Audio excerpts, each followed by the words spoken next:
qual tipo de serviço que uma empresa de vistoria consegue oferecer para o teu cliente? A gente estava falando da obrigatoriedade da questão da vistoria de transferência.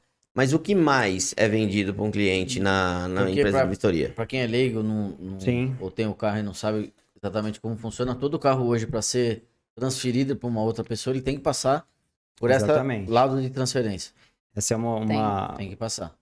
Quer falar? Pode.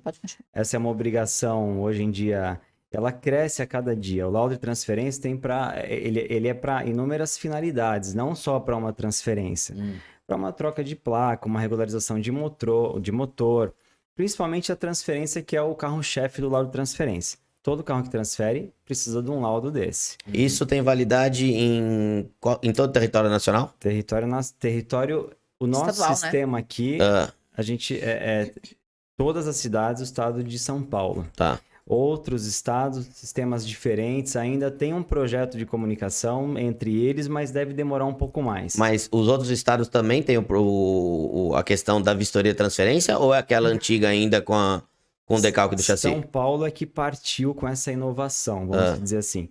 Os outros estados, eles vêm se aprimorando, tá? A gente tem já uma boa evolução em Minas. Sim. A gente tem alguns estados que vêm crescendo. Então, uma pergunta que veio aqui agora.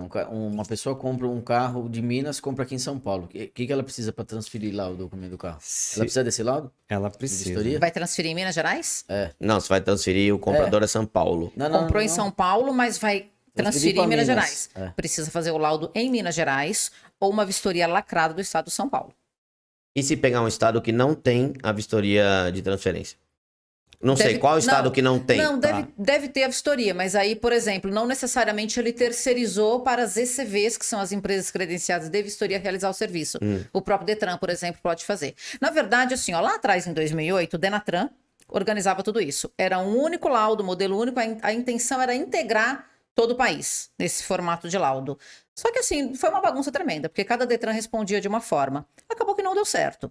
2014, através de uma resolução, o Denatran disse, olha, Detrans, como vocês vão fazer, eu não sei. Eu sei que eu preciso de um laudo que resulte em fotos impressas.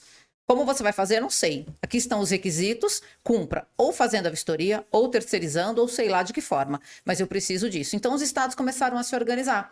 Foi quando o Michel disse que São Paulo foi o primeiro a optar pela terceirização, que já vinha mais ou menos assim em São Paulo, já tinha aquele modelinho de laudo e tal.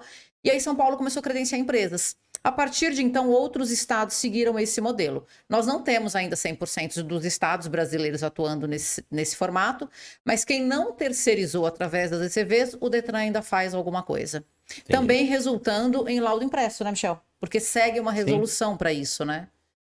Mas os estados não se comunicam ainda. Tá? Então, um laudo realizado no estado de São Paulo tem validade para todo o estado de São Paulo. Entendi. Agora, para outro estado, por exemplo, fiz um laudo aqui e vou transferir em Minas Gerais.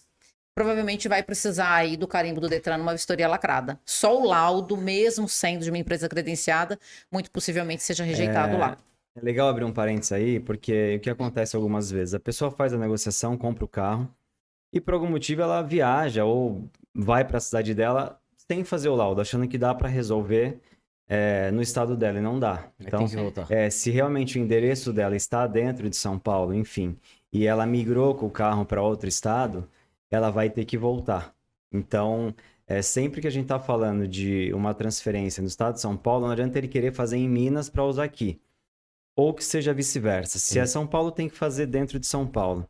Muitas vezes as pessoas perguntam para mim, Michel, o carro está em Porto Alegre e eu não fiz a transferência. Você não faz para mim? Não tem como. Você tem que voltar lá e fazer lá. Para que faça, o carro tem que estar fisicamente em uma ECV em São Paulo, em cima de uma câmera OCR do Detran, olhando o carro. Esse é o padrão. Tá.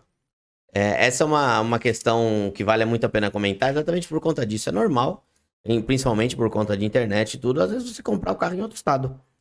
Acontece muito isso. Então, se preocupe em pegar a informação correta para ver como que você vai fazer essa transferência, senão você vai ter que viajar 2 vezes aí por conta disso. É isso aí. Quais mais vistorias uma empresa de vistoria realiza num carro, além da obrigatória aí de transferência?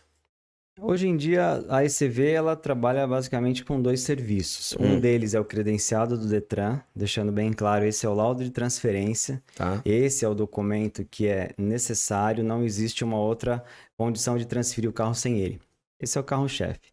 As empresas trabalham também com a cautelar. A cautelar é um serviço que abrange uma quantidade de itens maiores. O laudo de transferência, a gente está falando de autenticidade do veículo e alguns itens de segurança. Quando a gente está falando de cautelar, é normalmente a hora que está negociando o veículo. Tá. E aí sim vai ser avaliado toda a questão de autenticidade do veículo, também alguns itens de segurança, e aí sim vai entrar em toda a estrutura do veículo, vai ver se tem leilão, se tem sinistro, se tem alguma judicial, se tem algumas restrições do Detran. Então é um conjunto completo de informações.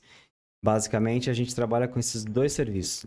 Laudo para transferência, a gente chama assim, mas ele serve para outras finalidades. E a cautelar, que é esse documento completo, que inclusive a gente talvez vá discutir um pouco ele. Na verdade, a gente tá aqui por conta disso. Sim. Exato. A primeira foi mais para enrolar. A gente tá aqui por conta da cautelar